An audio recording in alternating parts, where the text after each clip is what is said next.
ያው እንደሚታወቀው የእግዚአብሔርን ቃል እያጠናን ስለሆነ መጽሐፍ ቅዱስን እያጠናን ስለሆነ ከዚህ በፊት ስንናገር ሳወራ እንደነበረው የኤፌሶን መጽሐፍ እንደሚታወቀው የአዲስ ኪዳን ማብራሪያ፣ አዲስ ኪዳን በሙላት የተገለጠበት፣ አዲስ ኪዳን በክርስቶስ ኢየሱስ የተሰራው የእግዚአብሔር ስራ፣ በክርስቶስ ኢየሱስ የሆነው የማዳን ነገር በሙላት እና በግልጽ የተሰራው ነገር የተብራራበት መጽሐፍ የኤፌሶን መጽሐፍ ነው ተብሎ ይታመናል። እና ኤፌሶን መጽሐፍ ባለፉት ጊዜያቶች ተከታታይ 5 ክፍለ ጊዜዎች ላይ ምዕራፍ 1 በክርስቶስ ኢየሱስ የተደረጉትን ነገሮች፣ በክርስቶስ ኢየሱስ የተከናወነልንን ነገሮች፣ በተለይ ደግሞ ከቁጥር 1 ጀምሮ እስከ ቁጥር 14 ድረስ በክርስቶስ ኢየሱስ የተሰራልንን ነገር፣ መባረካችንን፣ የኃጢአት ይቅርታ ማግኘታችንን፣ በደሙ መንጻታችንን፣ ልጆች መሆናችንን፣ የርስት ወራሽ መሆናችንን አይተን ነበረ። ከዛ ቀጥሎ ደግሞ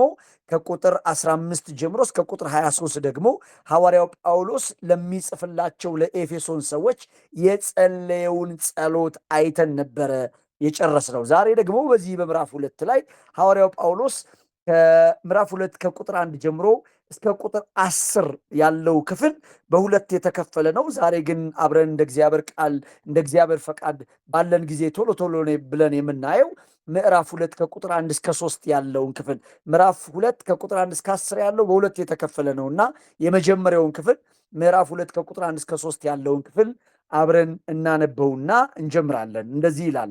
እኔ አዲሱ መደበኛ ትርጉም ነው የምጠቀመው ይህንን ትምህርት ሳስተምር። የ54ቱን እትም የምትጠቀሙ ሰዎችም ተመሳሳይ ሐሳቦች ስላሉት ችግር የለውም እና እንደዚህ ይላል ቃሉ።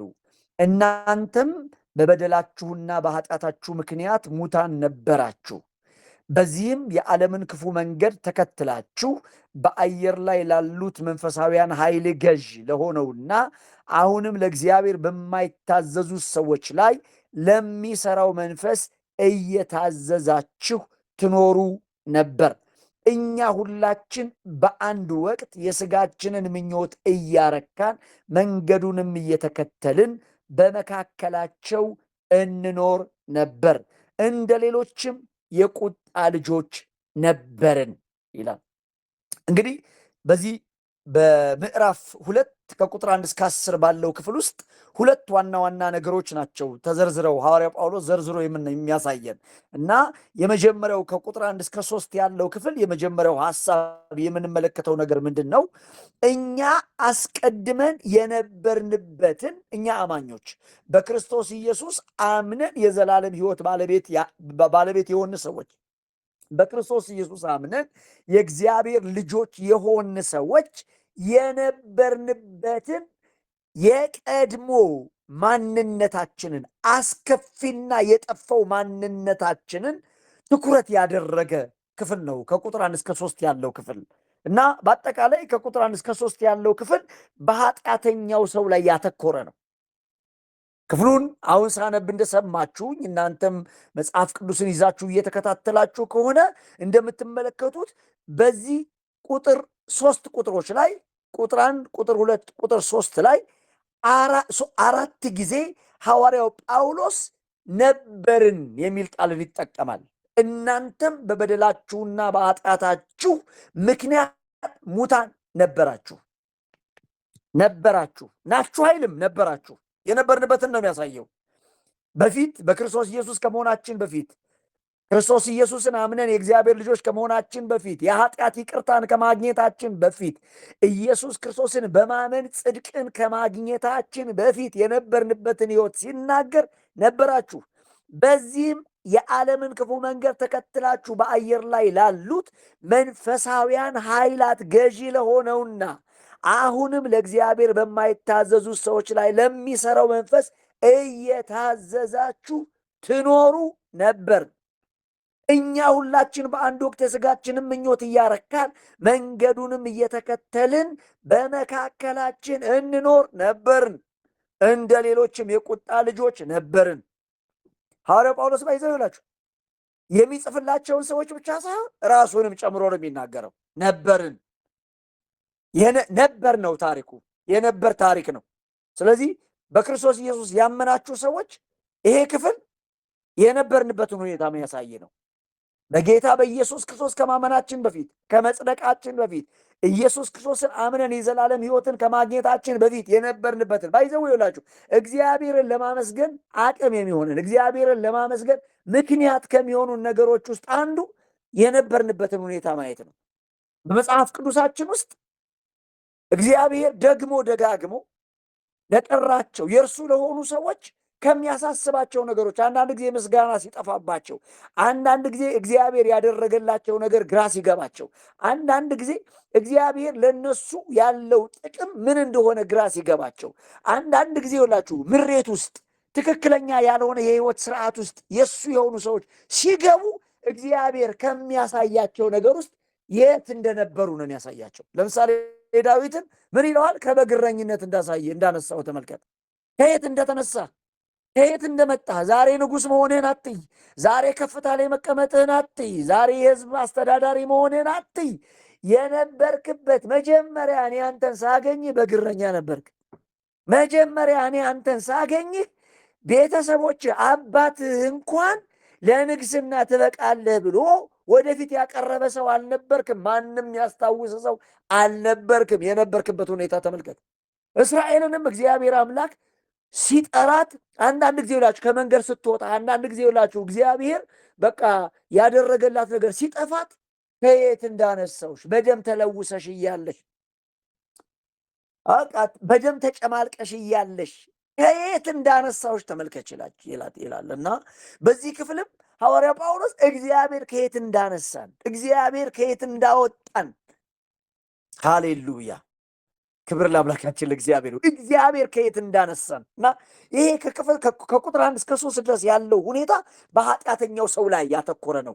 እኛ ያመን ሰዎች፣ የዳን ሰዎች፣ የጸደቅን ሰዎች የነበርንበትን የበፊቱን ህይወት የሚያሳይ ነው። ሁለተኛው ከቁጥር 4 ጀምሮ እስከ ቁጥር 10 ያለው ደግሞ እግዚአብሔር ሰዎችን በኃጢአት አዘቅት ውስጥ በኃጢአት ተይዘው በኃጢአት ታስረን የነበርን ሰዎች እኛን ለመታደግ ያከናወነውን ወይም ደግሞ እግዚአብሔር ከልጁ ጋር ህይወትንና ክብርን በመስጠት እንዴት እንደለወጠን በግልጽ የሚያሳይ ነው። ይኸውላችሁ የመጀመሪያው ከቁጥር 1 እስከ 3 ያለው ክፍል በኃጢአተኛው ሰው ላይ ትኩረት ሲያደርግ፣ ከቁጥር 4 እስከ ቁጥር 10 ያለው ደግሞ በእግዚአብሔር ስራ ላይ ትኩረት ያደረገ ነው። ኃጢአተኛውን ሰው ለመታደግ እግዚአብሔር ያደረገውን ነገር፣ በኃጢአት የተጨማለቀውን በኃጢአት የተዘፈቀውን ሰው በቃ ነበርን የሚባለው ያንን ሰው እግዚአብሔር ለመታደግ ያደረገውን ነገር እናያለን ማለት። ስለዚህ ዛሬ የምንመለከተው ከቁጥር 1 እስከ 3 ያለው በክርስቶስ መዳንን ያልተቀበለው በአዳም የነበረው አሮጌው ሰው ወይንም ደግሞ የጠፋው ኃጢአተኛው ሰው የነበረበትን ሁኔታ በግልጽ የሚያሳይ ክፍል ነው ይሄ ክፍል።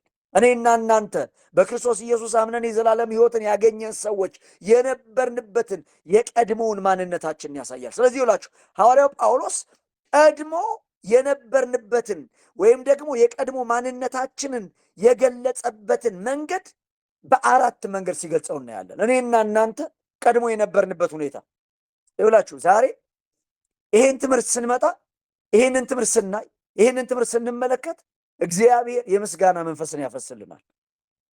ይውላችሁ በምሬት ውስጥ ያላችሁ እግዚአብሔር ለኔ ምን ሰራ፣ እግዚአብሔር ለኔ ምን አደረገ፣ እግዚአብሔር ለኔ ምን አከናወነ የምትሉ ሰዎች በምስጋና ህይወት እግዚአብሔር ይሞላቸዋል። እግዚአብሔር ከየት እንዳነሳችሁ፣ እግዚአብሔር ለእናንተ ምን እንዳደረገ፣ እግዚአብሔር ለእናንተ ምን እንደሰራ፣ እግዚአብሔር ለእያንዳንዳችን ምን እንዳደረገ የሚያሳይ ነው እና ጳውሎስ የቀድሞ ማንነታችንን የገለጸው የመጀመሪያው በአራት መንገድ ነው የሚገልጸው። የመጀመሪያው የገለጸው ቁጥር 1 ላይ ቀድሞ የነበረን ማንነት የሞተ ማንነት ነው የነበረን ይላል። የሞተ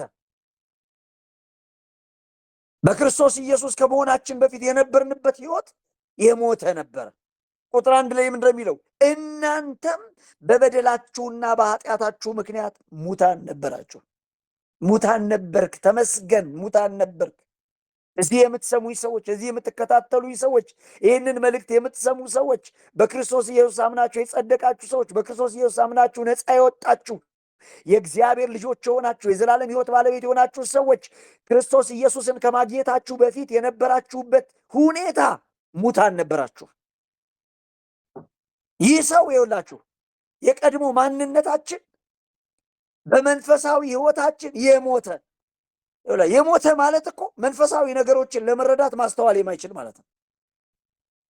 የቀድሞ ማንነታችን መንፈሳዊ ነገርን ሴንስ ማድረግ የማንችል፣ መንፈሳዊ ነገርን መረዳት የማንችል፣ መንፈሳዊ ሕይወት ስለሌለን እግዚአብሔርን ማስደሰት የማንችል እንደነበር የእግዚአብሔር ቃል ይነግረናል። በእግዚአብሔርም ቃል እንደምንመለከተው ሚነግረን ሙታን ነበራችሁ። ይኸውላችሁ በስጋ የሞተ ሰው ከሰውነቱ ለሚመጡ መልእክቶች ምላሽ ሊሰጥ እንደማይችል ሁሉ በመንፈሱ የሞተ ሰው ለመንፈሳዊ ነገሮች ምላሽ ሊሰጥ አይችልም። ምን ማለት መሰላችሁ? አንድ አስከሬን በቀብር ስፍራ የሚደረገውን ውይይት አይሰማም። በቀብር ስፍራ የሚደረገውን የትኛውንም አይነት ነገር ሰዎች ስለሱ ሲያለቅሱ፣ ሰዎች ሲያሙት፣ ሰዎች ሲያሞግሱት በቀብር ስፍራ አካባቢ የሚከናወነው ነገር በሙሉ አይሰማም። የመብላት ወይም ደግሞ የመጠጣት ፍላጎት የለውም። ህመም አይሰማውም። ስሜት የለውም። ሴንስ አያደርግም። ለምን? የሞተ ነው። ሐዋርያው ጳውሎስ እኛን የሚለን ልክ እንደዚህ ሁሉ በመንፈስ የሞተ ሰው ናችሁ፣ በመንፈስ የሞተ ሰው ነበራችሁ ነው የሚለን። መንፈሳዊ አካላቱ በስራ ላይ ካለመሆናቸው የተነሳ እግዚአብሔር ሕይወትን እስኪሰጠው ድረስ ምንም አይነት ተግባር ሊያከናውን የማይችል ሰው ነበራችሁ ነው የሚለው። በማቴዎስ ወንጌል 13:13 ላይ እንደምንመለከተው እያዩ ስለማያዩ፣ እየሰሙ ስለማይሰሙ፣ ስለማያስተውሉ ምን እንደተባለው ማለት ነው። ለምሳሌ የሞተ ሰው እንደምትመለከቱት አይኑን ገልጦ ከሞተ በሕይወት ያለው ሰው ነው አይኑን ለመጨፈን የሚሞክር።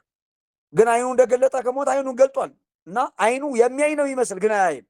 ጆሮ አለው ግን አይሰማም። እያዩ እንደማያዩ፣ እየሰሙ ስለማያስተውሉ ማለት እኮ ያ ነው። መንፈሳዊውን ነገር እየሰማን ግን ሴንስ አናደርገው። መንፈሳዊውን ነገር እየሰማን ግን አንረዳው። መንፈሳዊው ነገርን እየተነገረን ግን አይገባንም። ሙታን ነበራችሁ። ደግሞ የሚገርማችሁ ነገር የመሞታችን መነሻው የመሞታችን ምክንያቱን ደግሞ ሐዋርያው ጳውሎስ ሲናገር በደልና ኃጢአት ነው ይለናል። በበደላችሁና በኃጢአታችሁ ምክንያት ሙታን ነበራችሁ። የሮሜ መልእክት ምዕራፍ 6 ቁጥር 23 ላይ እንደሚነገረን የኃጢአት ደሞዝ ሞት ነው ይለናል። ስለዚህ ይላችሁ በመጽሐፍ ቅዱስ አገላለጽ ሞት ማለት መለየት ማለት ነው። ይህም መንፈስ ከስጋ የሚለይበት አካላዊ ሞት ብቻ ሳይሆን መንፈስ ከእግዚአብሔር የሚለይበት መንፈሳዊ ሞት ጭምር የሚያሳይ ነው። ኢሳይያስ 59 ቁጥር 2 ላይ የእግዚአብሔር እጅ ከመራራ አልጠረችም፣ ጆሮም ከመስማት አልደነቆረችም፣ ነገር ግን በደላችሁ በእናንተና በአምላካችሁ መካከል ለይታለች፣ እንዳይሰማም ፊቱን ከእናንተ ሰውሮታል የሚለው ማለት ነው። እግዚአብሔር እያየ እንዳያይ፣ እየሰማ እንዳይሰማ፣ ሊረዳን እየቻለ እንዳይረዳን ያደረገው በእኛና በእግዚአብሔር መካከል በደል የሚባል ነገር፣ ኃጢአት የሚባል ነገር ሲመጣ እኛንና እግዚአብሔርን ለየን ማለት ነው። ስለዚህ ሁላችሁ የማያምን ሰው በደንብ ስሙ፣ በሽተኛ ሳይሆን ሙት ነው። የማያምንን ሰው የእግዚአብሔር ቃል የሚነግረን የታመመ ነው አይደለም። የማያምንን ሰው የእግዚአብሔር ቃል የሚለን የሞተ ነው የሚለን። ስለዚህ የሞተ ሰው ደግሞ የሚያስፈልገው ትንሣኤ እንጂ ተሐድሶ አይደለም። አእምሮን ከመነሳት ማንቃት ወይም መታደስ አይደለም የሚያስፈልገው። የሞተ ሰው የሚያስፈልገው ትንሣኤ ነው። ስለዚህ ይላችሁ የማያምነውን ሰው የእግዚአብሔር ቃል የሚለው ሙት ነው፣ በሽተኛ ነው አይደለም የሚለው። እኛ ብዙ ጊዜ የማያምኑ ሰዎችን እንደታመሙ ነው የምናስብ። አይደለም፣ የታመሙ ሰው ሳይሆን የሞተ። እኛ ይላችሁ መጀመሪያ በክርስቶስ ኢየሱስ ከማመናችን በፊት የሞትን ነበርን። የታመምን ሰዎች አይደለም የነበርን። እግዚአብሔር ከሞት ነው ሕይወትን የሰጠን፣ ትንሣኤን ነው የሰጠን። ክርስቶስ ኢየሱስን ስናምን ከሞት ወደ ሕይወት ተሸጋገርን። ክብር ለአምላካችን ለእግዚአብሔር ይሁን። ኢየሱስ ወደኛ ሲመጣ ሕይወትን ነው ይዞ የመጣው። ሕይወትን ይዞ የመጣው እኮ እኛ ሞት ውስጥ ስለነበርን ነው። ሕይወት ስላልነበረን ሕይወትን ያገኘን በኢየሱስ ነው። ኢየሱስ ከኛ ሕይወት ውስጥ ባልነበረበት ጊዜ የሞተ ሰው ነው የነበርነው። ልክ በሕዝቅያስ መጽሐፍ ላይ እንደምንመለከተው ሸለቆ ውስጥ የነበረው ያ በቃ አጥንት የደረቁ አጥንቶች ልክ እንደዛ ነው የነበር ነው። ኢየሱስ ወደኛ ሲመጣ ህይወት ከሞት ወደ ህይወት ተሸጋገርን። ክብር ለአምላካችን ለእግዚአብሔር ይሁን። ህይወት የሰጠን ኢየሱስ ነው። ትንሣኤ የሰጠን ኢየሱስ ነው። ደህንነትን ያላገኙ ኃጢአተኞች ሁሉ ሙታን ሲሆኑ አንዱ ከሌላው የሚለየው በምንድን ነው? ምናልባት አንዱ ድሃ አንዱ ሀብታም ሊሆን ይችላል። ግን ይኸውላችሁ የሀብታም ሬሳና የድሃ ሬሳ ሁለቱም የሚጠሩት ሬሳ ተብለው ነው። አንድ የጎዳና ተዳዳሪና አንድ በጣም ባለ ሀብት ሁለቱም የማያምኑ ከሆኑ ሁለቱም ሙታን ናቸው። ባለጸጋ ሙታንና ድሃ ሙታን የሚባል የለም። የእግዚአብሔር ቃል የሚነግረን የእግዚአብሔር ቃል የሚያሳየን ነገር ይሄንን ነው። ስለዚህ ይኸውላችሁ ዓለም በአጠቃላይ ዓለማችን በቁማቸው በሞቱ ሰዎች የተሞላች ታላቅ መቃብር ቤት ናት ተብላ ነው የምትጠራ። በክርስቶስ ኢየሱስ የማያምኑ ሰዎች በሙሉ ሙታን ናቸው። በሌላ አነጋገር በሞተ ሰው እኮ ማንም አይቀርም። የሞተ ሰው እኮ አትቀኑበትም። ዓለማችንን የእግዚአብሔር ቃል የሚነግራት ሙታን ናቸው። ኢየሱስም ሙታን ይቅበሯቸው ያለ ለዛ ነው። ሙታን ናቸው። እኛ ቀድሞ የነበርንበትን ሁኔታ የእግዚአብሔር ቃል የሚነግረን ሙታን። ኢየሱስ ክርስቶስ ጌታ ነው። ከሙታን ቤት ያወጣን፣ ከሞተ ህይወት ያወጣን፣ ህይወትን የሰጠን ያውም ደግሞ ጊዜያዊ ህይወት ሳይሆን የዘላለም ህይወት የሰጠን የእግዚአብሔር ልጅ ኢየሱስ ክርስቶስ ለዘላለም ስሙ የተባረከ ይሁን። ሃሌሉያ! ክብር ለአምላካችን ለእግዚአብሔር ይሁን። ስለዚህ ጳውሎስ ቀድሞ የነበርንበትን ሁኔታ የገለጠው የሞተ ማንነትን የነበራችሁ ብሎ ይነግረናል። በሁለተኛ ደረጃ ደግሞ ቀድሞ የነበርንበትን ሁኔታ ሲገልጥ የማይታዘዝ ማንነት ነው የነበራችሁ ይለናል። የማይታዘዝ ሙታን ብቻ አይደለም። ለመሰረቱ ይላችሁ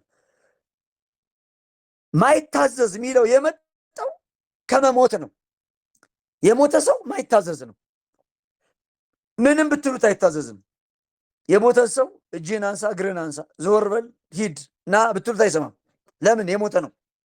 ስለዚህ ጳውሎስ ቁጥር 2-3 ድረስ ባለው በዚህም የዓለምን ክፉ መንገድ ተከትላችሁ በአየር ላይ ላሉ መንፈሳውያን ኃይላት ገዢ ለሆነውና አሁንም ለእግዚአብሔር በማይታዘዙ ሰዎች ላይ ለሚሰራው መንፈስ እየታዘዛችሁ ትኖሩ ነበር።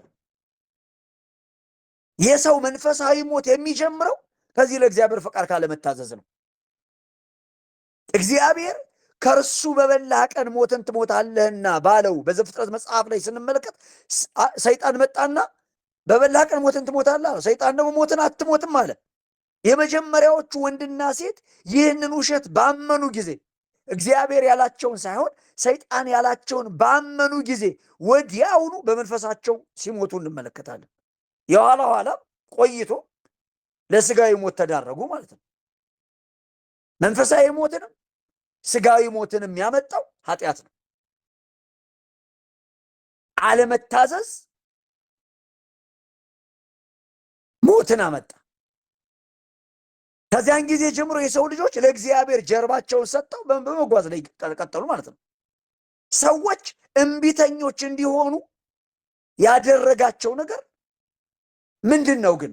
ሐዋርያው ጳውሎስ ይላችሁ በዚህም ምክንያት ብሎ የዓለምን ክፉ መንገድ ተከትላችሁ በአየር ላይ ላሉ መንፈሳውያን ኃይላት ገዢና ለሆነውና አሁንም ለእግዚአብሔር በማይታዘዙ ሰዎች ላይ ለሚሰራው መንፈስ እየታዘዛችሁ ትኖሩ ነበር ብሎ ሲናገር ይላችሁ በዚህ ክፍል ላይ ሰዎች እምቢተኞች እንዲሆኑ የሚገፋፏቸውን በዚህ ክፍል የተገለጡ 3 ኃይሎች አሉ።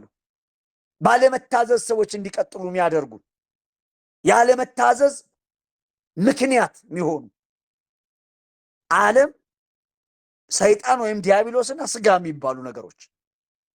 ዓለም ወይም ደግሞ የዓለም ዘይቤ እያንዳንዱ ሰው ከዓለም ስርዓት ጋር እንዲስማማ ተጽዕኖ የሚያሳድር ማለት ነው። ኢየሱስ ክርስቶስ ከዚህ ዓለም እንዳልነበረ ይናገራል። እኔ ከዓለም አይደለሁም እናንተ ግን ከዓለም ናችሁ ይላል።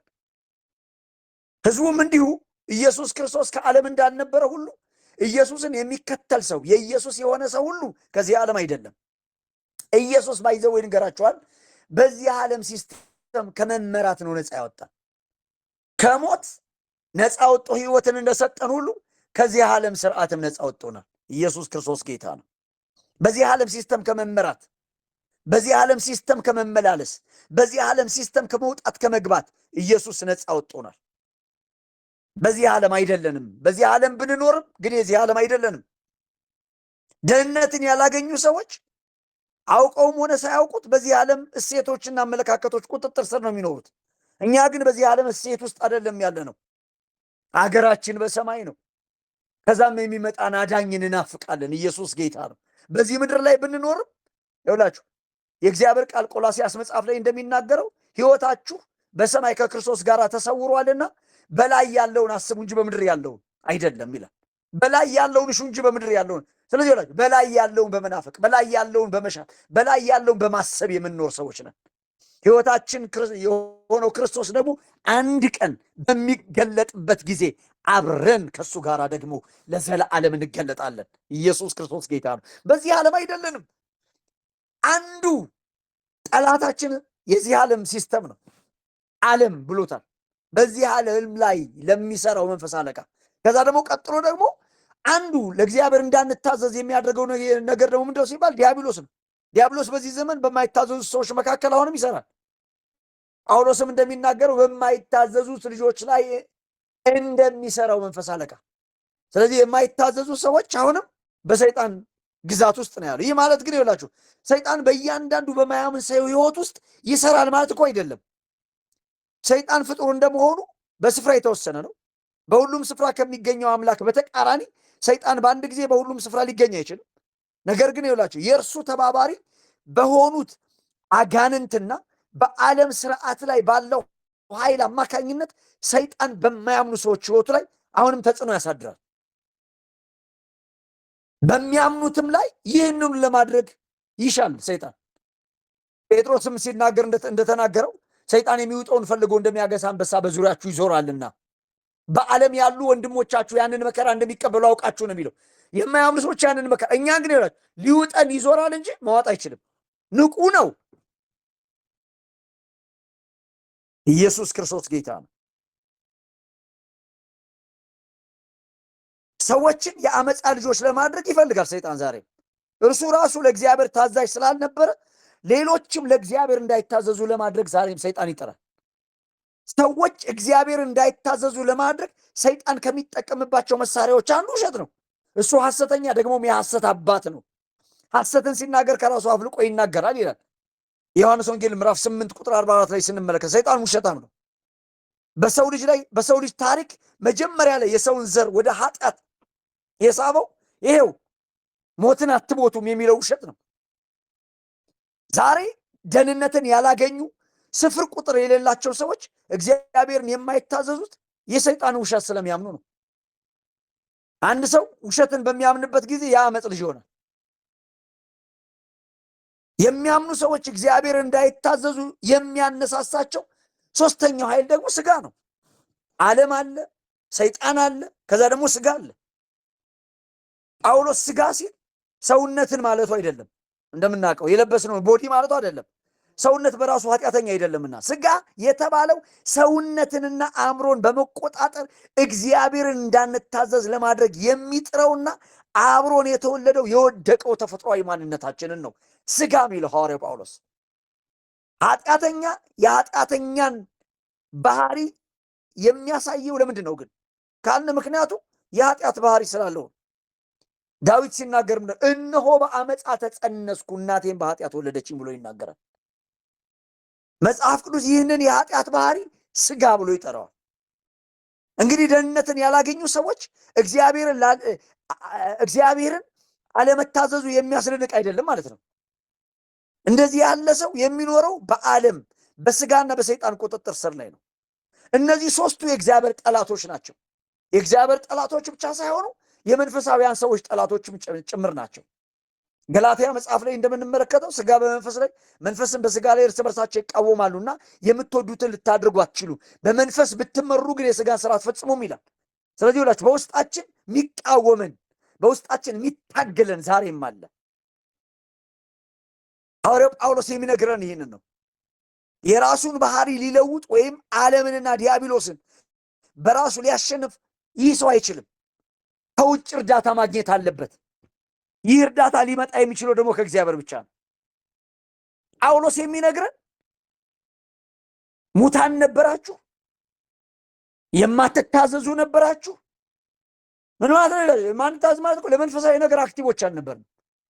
ከእግዚአብሔር ለሚመጣ ድምፅ፣ ከእግዚአብሔር ለሚመጣ መልእክት መታዘዝ አንችልም። ስለዚህ ወላች በራሳችን አቅም የለንም፣ በራሳችን ጉልበት የለንም፣ በራሳችን ኃይል የለንም። ራሳችንን ማዳን አንችልም።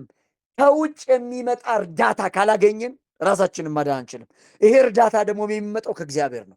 ለዛ ነው መጽሐፍ ቅዱስ ደህንነት ከእግዚአብሔር ነው የሚለው። ኢየሱስ ጌታ ነው። ስለዚህ ጳውሎስ የቀድሞ ማንነታችንን ሲነግር ሙታን ነበራችሁ፣ የማትታዘዙ ነበራችሁ እና በሶስተኛ ደረጃ ቁጥር 3 ላይ የስጋን ምኞት ብቻ እያረካን የሚኖር ማንነት ነው የነበረን ይላል። ምን ይላል ቁጥር 3 ላይ? እኛ ሁላችን በአንድ ወቅት የስጋችንን ምኞት እያረካን መንገዱንም እየተከተልን በመካከላቸው እንኖር ነበር ይላችሁ። ይህ ሰው መንፈሳዊ ነገር ማስተዋል አይችልም። ኃጢአተኛ ሰው የሚኖረው የስጋን መሻትና የአእምሮን ምኞት ለማስደሰት ነው። ፍላጎቱ በኃጢአት የታሰረ በመሆኑ በኃጢአት የተሞላ ነው። የቀድሞ ማንነታችን እንደዛ ነው የሚለው፣ የስጋችንን ምኞት ብቻ እያረካን የሚኖር። ደህንነትን ያላገኘ ሰው መንፈሳዊ ነገርን ማስተዋል አይችልም ስንል ክፋትን ብቻ ይሰራል ወይም ደግሞ መልካም ሊሰራ አይችልም ማለታችን ግን እኮ አይደለም። ግን የሚኖረው የስጋውን ምኞት እያረካ ለመኖር ነው የሚጥረው። ምን ማለት ነው? በአጭር ቃል የማያምን ሰው በሙሉ፣ ደህንነትን ያላገኘ ሰው በሙሉ ክፋትን ብቻ ነው የሚሰራው፣ መልካምን አይሰራም ማለታችን አይደለም። ነገር ግን ይኸውላችሁ ደህንነትን ለማግኘት ወይም የእግዚአብሔርን የቅድስና ደረጃ ለማሟላት የሚያስችል ተግባር ሊፈጽም አይችልም። ሊፈጽም የሚችል ማንነትም የለውም እያለ ነው። ምን ማለት መሰላችሁ? የማያምን ሰው በስራው መጽደቅ አይችልም። በእግዚአብሔር ዘንድ ተቀባይነት የሚያገኝ ስራ መስራት አይችልም። ኢየሱስ ክርስቶስ እኮ ይህንም ብሎናል እኮ። ለምሳሌ የማያምኑ ሰዎች ነው፣ ለምሳሌ ደህንነትን ያላገኙ ኃጢአተኞችን ሲናገር ስለ ልጆቻቸው ሲናገር እናንተ ለልጆቻችሁ መልካም ማድረግ ከቻላችሁ፣ እስኪ ከእናንተ መካከል ልጁ ዳቦ ለምኖት ድንጋይ የሚሰጠው አረ እንቁላል ለምኖት ወይም አሳ ለምኖት ደግሞ ጊንጥ የሚሰጠው ማን ነው? እናንተ ለልጆቻችሁ መልካም ማድረግ ከቻላችሁ መልካም ማድረግ ይችላሉ ማለት ነው። ባጭር ቃል ግን ማለት ነው ለሰው እርስ በርሳቸው መልካም ማድረግ ቢችሉ በእግዚአብሔር ዘንድ ግን ተቀባይነት ያለው ስራ ግን አይደለም ማለት ነው። ለምሳሌ በርናባስ ቆርኔሌዎስ የተባለውን ሰው ስንመለከት እኮ መልካም ሰው እንዲሁም ጻድቅ ተብሎ የተመሰከረለት ሰው ነው። ግን የሚገርመው ነገር ድነትን ያላገኘ ነው። ለመዳን ኢየሱስ ክርስቶስን ማግኘት አለበት። ጻድቅ ነው ተብሏል እኮ ጸሎቱ ይብን በእግዚአብሔር ዘንድ ተሰምቷል፣ ግን ያልዳነ ጸሎቱ የተሰማለት ጻድቅ ተብሎ የተመሰከረለት ግን ያልዳነ። ምን ማለት መሰላችሁ? መልካም ቢሆኑ እግዚአብሔርን ሊያስደስት የሚችል መንፈሳዊ ተግባር ግን ሊፈጽሙ አይችሉም። ለመጽደቅ የሚያስችል ስራ ግን መስራት አይችሉም። በእግዚአብሔር ዘንድ ተቀባይነት ለማግኘት የሚያስችል ስራ ግን መስራት አይችሉም ማለት ነው ባጭር ቃል። ስለዚህ የቀድሞ ማንነታችን ሐዋርያው ጳውሎስ ሲናገር ሙታን ነበራችሁ፣ የማትታዘዙ ነበራችሁ፣ የስጋችሁን ምኞት እያረካችሁ ነበር የምትኖሩ ይልና በአራተኛና የመጨረሻ ደረጃ ምን ብሎ ይናገራል? የቁጣ ልጆች ነበርን ይላል ቁጥር 3 ላይ እንደ ሌሎችም የቁጣ ልጆች ነበርን። ይሄ ሰው የጠፋ ሰው ነው። ከፍጥረቱ የቁጣ ልጅ ነው። በተግባሩም የአመፅ ልጅ ነው። ያልዳነ ሰው ቀድሞውኑ ተኮንኗል ማለት ነው ባጭር ቃል። ለመሰረቱ ይውላችሁ በጣም ደግ ሰው፣ መልካም ሰው፣ ጥሩ የሚሰራ በጎ ነገር የሚያደርግ በቃ በሰፈር በሀገር በሽማግሌ የተባለ ሰው ሁሉ የመሰከረለት ሰው ሊሆን ይችላል። ኢየሱስ ክርስቶስን የማያምን ሰው የቁጣ ልጅ ነው። መጽሐፍ ቅዱስ የሚነግረን ይህን ነው። ለዛ ነው እኮ የዮሐንስ ወንጌል ምዕራፍ 3 ላይ ቁጥር 16 ላይ በእርሱ የሚያምን የዘላለም ሕይወት እንዲኖር እንጂ እንዳይጠፋ እግዚአብሔር አንድያ ልጁን እስኪሰጥ ድረስ ዓለሙን እንዲሁ ወዷል ካለ በኋላ በእርሱ የሚያምን የዘላለም ሕይወት አለው። በእርሱ የማያምን ግን በአንዱ በእግዚአብሔር ልጅ ስላላመን አሁን ተፈርዶበታል። ኦልሬዲ በፍርድ ውስጥ ነው ያለው። የቁጣ ልጅ ነው። ከእግዚአብሔር ቁጣ ማምለጥ አይችልም ማለት ነው። በኢየሱስ ክርስቶስ ሰው ሲያምን ነው ከእግዚአብሔር ቁጣ ሚድ ነው። ለዛ ነው ሮሜ መጽሐፍ ምዕራፍ 8 ቁጥር 1 ላይ በክርስቶስ ኢየሱስ ላሉት አሁን ኩነኔ የለባቸው። በሌላ በዓል ከእግዚአብሔር ቁጣ የዳነ ነው። በክርስቶስ ኢየሱስ ሰው ሲያምን ከእግዚአብሔር ቁጣ ይድናል፣ ከኩነኔ ይድናል፣ ከፍርድ ይድናል ማለት ነው። እና በፍርድ ውስጥ ነበርን፣ በቁጣ ውስጥ ነበርን፣ በኩነኔ ውስጥ ነበርን። ፍርዱ ገና ድሮ የተሰጠ ቢሆንም እግዚአብሔር ግን ከምሕረቱ የተነሳ ፍርዱን አዘግይቶት ነበረ። ያው እንደምናውቀው ጴጥሮስም እንደሚነግረን እሱ ነው አይደል? ብዙዎች ወደ ንስሐ እስኪመጡ ድረስ ወዶ ስለ እናንተ ይታገሳል የሚለው እኮ በቃ እግዚአብሔር ታግሱ። ክርስቶስ ኢየሱስ ወደዚህ ምድር መጥቶ አዳነን እንጂ የቁጣ ልጆች ነበርን። ሰው ራሱን ሊያድን አይችልም። እግዚአብሔር ግን በጸጋው አማካኝነት ሰዎችን ለማዳን የሚችል ስራ ሰርቷል። በእርሱ ስራ ነው የሚለው እኮ። በእርሱ ስራ ልጅነትን አግኝተናል። ልጅነትን ያገኘነው በኢየሱስ ስራ ነው፣ በራሳችን ስራ አይደለም። በእግዚአብሔር ዘንድ ተቀባይነት ያገኘነው በኢየሱስ ክርስቶስ ስራ ነው። ከቁጣ የዳን ነው፣ ከፍርድ የዳን ነው በኢየሱስ ስራ ነው። እና በጣም የሚያስገርመኝ ይህንን ቃል ተናግሬ ነው የዛሬ መልእክት የምጨርሰው። በጣም የሚያስገርመኝ ነገር ምንድነው ታውቃላችሁ? ሐዋርያው ጳውሎስ ምዕራፍ 2 ከቁጥር 1 እስከ 3 ድረስ ነበራችሁ ነበርን የሚል ቃል ይጠቀምና ቁጥር 4ን ግን ሲጀምር እንደዚህ የሚል ቃል ይጠቀማል። ነገር ግን እግዚአብሔር በምሕረቱ ባለጠጋ ስለሆነ። ሃሌሉያ! ክብር ለአምላካችን ለእግዚአብሔር ይሁን። አያችሁት? ይሄ በጣም የእኛን ታሪክ የቀየረው ይሄ ነው። ነበርን የሚለውን ታሪክ የቀየረው ይሄ ነው። ሙታን ነበራችሁ የሚለውን ታሪክ፣ የማትታዘዙ ነበራችሁ የሚለውን ታሪክ፣ የስጋችሁን ምኞት እያረካችሁ ትኖሩ ነበር የሚለውን ታሪክ፣ የቁጣ ልጆች ነበራችሁ የሚለውን ታሪክ የቀየረው ነገር ግን የሚለው ቃል ነው። እኛ ሳይሆን ነገሩን የቀየር ነው እግዚአብሔር ነው። በምሕረቱ ባለጸጋ የሆነው እግዚአብሔር እና ይሄ በጣም ቁልፍ ቃል ነው። ነገር ግን እግዚአብሔር በምሕረቱ ባለጠጋ ስለሆነ ከወደደን ከትልቅ ፍቅሩ የተነሳ። ሃሌሉያ! በሌላ አባባል ይውላችሁ ነበር የሚለውን ታሪካችን የቀየረው የእግዚአብሔር ፍቅር ነው። እኛን እግዚአብሔር ስለወደደን፣ እኛ ስለወደድ ነው አይደለም፣ እሱ ስለወደደን። እግዚአብሔር በምሕረቱ ባለጠጋ ስለሆነ፣ እግዚአብሔር በምሕረቱ ቸር ስለሆነ ነገራችንን የቀየረው እግዚአብሔር ምሕረት ነው። እኛ ግን ነበርን ነው።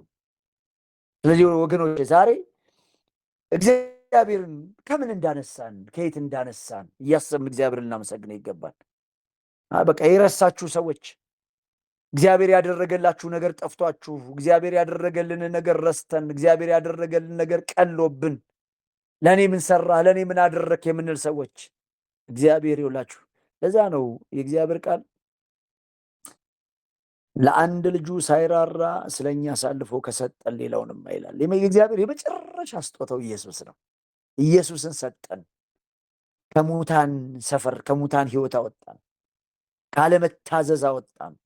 የስጋችንን ምኞት እያረካን ከመኖር አወጣን። ከቁጣ አወጣን። ከእግዚአብሔር ቁጣ አወጣን። ክብር ለአምላካችን ለእግዚአብሔር ይሁን። ከዛ ምዕራፍ 2 ከቁጥር 4 እስከ 10 ያለው ደግሞ ይህንን የሚቀይር ሁለተኛው እስካሁን ድረስ በኃጢአተኛው ሰው ላይ ትኩረት ያደረገ ነው። ከቁጥር 4 እስከ 10 ደግሞ በእግዚአብሔር ላይ ትኩረት ያደረገ። ለእነዚህ ኃጢአተኛ ለነበርን ሰዎች ነበር ለምንባል ሰዎች እግዚአብሔር ያደረገውን ነገር እኛን በኃጢአት ውስጥ የነበርነውን ሰዎች፣ በኃጢአት ተዘፍቀን የነበርን ሰዎች፣ በኃጢአት ታስረን የነበርን ሰዎችን እግዚአብሔር እኛን ለማውጣት የሰራውን ያከናወነውን ነገር በዝርዝር ከቁጥር 4 እስከ 10 ደግሞ መዘርዘር ይጀምራል። እሱን ደግሞ በሚቀጥለው ሳምንት አብረን እናየዋለን። ክብር ለአምላካችን እግዚአብሔር ይሁን። ኢየሱስ ክርስቶስ ጌታ ነው።